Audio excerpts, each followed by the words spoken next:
Jeff, what's the mood like this week? We're good. We got a bye week and we got a lot to fix. And been studying ourselves hard, since we landed, whatever time that was, 6:30 a.m. Sunday morning.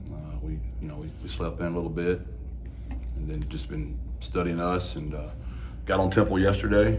And so we got a lot to fix on our own selves and Temple as well. What are some of those things you've identified that you want to focus on trying to fix?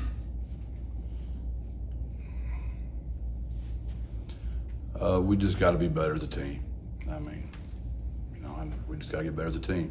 And obviously, I'll let Casey Keeler, watch the video and figure that out himself before I just sit here and tell him all the things we're going to be working on. You talked to us in postgame. I think though. You're watching the game too. You've been around us long enough. You probably know what I'm not happy with and what I am happy with. And there's just some obvious things we got to get cleaned up, and there's some things to the naked eye y'all might not see we got to get cleaned up. So we just got a lot to do, and we're getting better. We've gotten better in each phase of the game each week, but there's still phases on each part of the three that we've got to get way better at. You mentioned the health of the receivers group in postgame. What's your assessment there? How does the outlook for that go forward? Yeah, we expect all that to be, it's trending in the right way. Getting a week off is a perfect time for that. So I would expect us to be, hopefully pretty healthy by that next week. Jalen Garth was the other one you mentioned. What was the news on that front? Yeah, he'll miss some time. How'd you feel about how DeAndre Marshall stepped up in his absence? Played very well. We're really excited. Him and Ben Rios both were players of the week up front. So 2 Central Catholics, that's pretty cool. 2 of San Antonio's finest. Kenny as well. Kenny had a great game, so it's always good. I'm going out, tomorrow night to watch Soto and Marshall play, and I'm gonna go watch Bernie and Alamo Heights Friday. So I'm excited to get out and see some teams in our city play and see some high school recruits. Jeff, what led to the pressure from your defense this week? You mean us going more for it? We just thought it was the right time to do that. Coach Leb does a wonderful job, and I know, I assume, I don't know, because I've told you I don't want to try. I totally am off social media, totally. But even your closest friends are like, will send you a couple of things thinking they're helping, like, whatever you do, don't get on social media today. And I'm like, thanks, that's wonderful. That's why I don't get on social media, because I don't want to know what they're saying. If I would imagine, there would probably have been some talk why we didn't get to the quarterback the first 2 games, and we didn't want to make either one of those guys run. Is that the right decision? We lost both those games, so probably not, but that was our decision. And in this game, we thought we needed to go get after this one. And we had some pressure packages we hadn't shown. So, that's always good to do those kind of things. And our kids are getting better.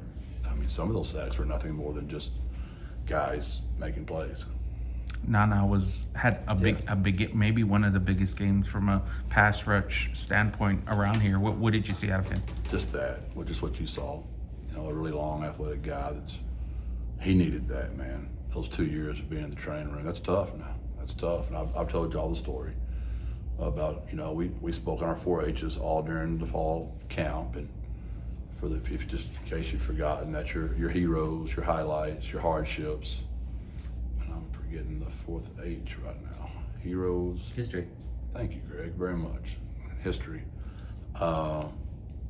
And then I let each guy that got voted into a single digit, or a guy that we thought might be in that position, speak, and they had to choose one part of our culture that they were going to own. And Owen McCowan owned mental toughness. And then I let him pick who he thought best demonstrated that on our team, and Owen picked Nana, and it really meant the world to Nana. Like, it brought him to tears down the locker room that the quarterback noticed that for 2 years he'd been down the training room, and who knows who all makes a difference in someone's life, but a word of encouragement from somebody that you have a lot of respect from goes a long way in this world. What happened on the play where he got injured or banged up? Was it just a scare, or it seemed like he jogged off and he was fine? Yeah, and then hypes the crowd up. And the one thing I didn't tell him when he was on the ground was I didn't think he was going to do that. Yeah, he just got the breath knocked out of him and scared him, especially in that altitude. That funny smell he kept smelling, it was just kind of weird. How did he handle some of the low moments of this kind of 2-year recovery process to get back on the field? Did you see him struggle? Yeah, he had some mental struggles there. He did. That's hard. It's hard to be down there 4 months. It's natural. I mean, like, I still, I have a shoulder from back in the days at Stephen F. Austin. And back then, it was literally if you came in the training room, you were shamed. And then if you came back, they were like, maybe he is hurt. They still made you go back out there. And then if you came back again, they said, well, maybe we should get an x-ray. That's kind of the way it was back in the day. So I'm in rehab for, 6 weeks. And you believe no one's talking to you anymore. You believe nobody cares about you anymore because the show really does go on. Like, there's going to be a day Jeff Traylor's not going to be standing here, and this show is going to roll on. And those kids are the same way. They're like, holy, this stuff just rolls on without me. That's hard. That's hard on your psyche. Did you expect that at some point, if you got Nana healthy, that this is what it might look like, or has this been a little bit of a surprise for you guys? Oh, no. We knew when we recruited him, he was going to be really good. It's killed us the last 2 years.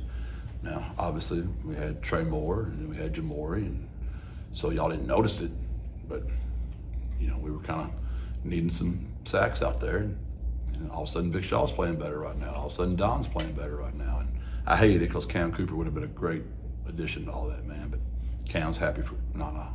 Is Nana off the pitch count after the bye week, or you guys still got to monitor that? No, we're going to watch him. It's still only been a year and about 2 months, so we're going to be smart with him. Was that same knee he Yep. injured twice? Mm-hmm. Yeah, wow. It is. Jeff, what's the key to getting Owen on track? It's always way more than just the quarterback. We've got to help him a little bit as coordinators and head coaches.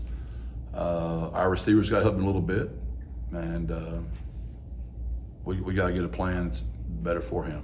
And he was hot. That's why I went for it on 4th and 3. Early in the game, maybe it was 4th and 4. Yeah. He really got us down there. I mean, just on his ability to scramble and make plays. And if you look, I know everybody's probably going to be very critical of the pass he sailed to David. I mean, it's like I'm making a soft bed, but I do defend my quarterbacks. I mean, no one could have made that throw. I mean, the pressure that got to his face, we did a terrible job there of getting that Sam linebacker stopped.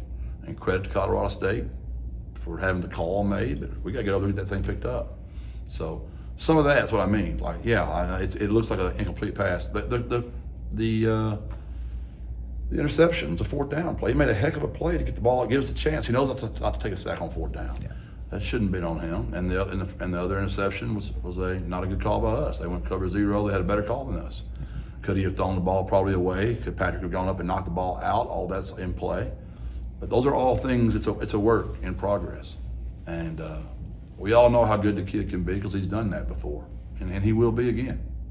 Jeff, what's your assessment of this conference as you get ready for that part of the season? It seems like a lot of teams are either better than expected or beat power conference programs or both. Yeah, I haven't really looked up. I know we got Temple, and I know that they've got a record that's the same as ours, and they've played they played a top 10 Oklahoma team and a top 20 Georgia Tech team. I would imagine that's where those guys are. So statistically, they're better than us, and of the 40 national categories, they're better than us in 28 categories. So we're only better than them in 12 categories, and they played 2 really good teams. I mean, Coach Keeler's won 273 games, like head college football coach. I think he's second to Brian Kelly. I mean, the guy's won everywhere he's been. I mean, he totally turned around that Sam Houston program, and Temple's been great. I know Stan didn't have the run that he wanted, but Matt Rule got that place going, and before that they had it going. So it's a really good football place. They've got really good players. It's a tough road game to start off with. With the Oklahoma State job opening up and your name being floated as a candidate, is that something you've had to address with the team to this point? I have. I always do. It's no different than all the other things we've heard since I've been here. I've proven over and over and over again this is where I want to be. My wife and I absolutely love it here. And what makes that stuff happen is us winning games. That's why that happens. So we are always on Temple. That's it. Now, the reason I had to address it is just because I want to make sure that they're hearing it from me of my commitment to stay at UTSA and my wife and I, how much we love San Antonio. But yeah, our focus is all on Temple right now, Greg. Coach Keeler has talked about wanting to change the picture on offense and just not giving defenses a stagnant look. So what's the importance of just communication for your defense going into a matchup like this? It's everything. They're huge on shifts. They're huge on motions. They're huge. Everything he says that he does, he does. Misdirection. He's done it a long time. He's really good at it.